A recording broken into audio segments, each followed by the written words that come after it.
Hi, I'm Christopher Mackintosh, and I'd like to talk about my novel Return of the Tetrad, which is the story of a spiritual or esoteric quest. It's written in the first person, and the narrator is a young British journalist called Paul Cairns, who is loosely based on myself as a young man. The story begins with Paul suffering from a recurring nightmare involving a mythological figure, the Wild Man, a figure frequently found in heraldry and medieval iconography. When he tries to get to the bottom of this dream, he is led to a man called Gilbert North, a country squire, scholar, and occultist.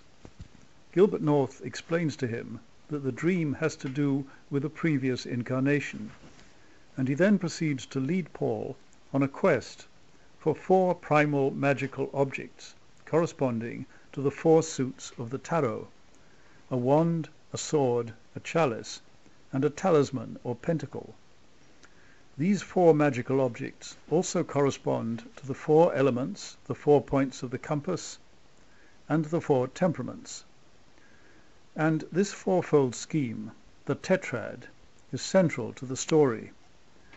And on the cover of the book is this wonderful drawing by the American artist Lee McCloskey of the magician from the Tarot Trumps.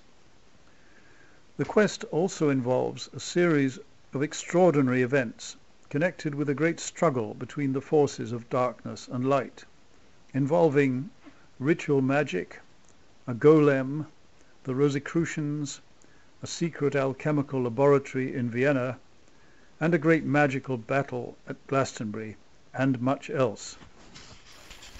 But it turns out that things are not quite what they seem, and at the end of the book there are some twists and surprises. But I won't give the game away at this point, because I hope that you will read the book.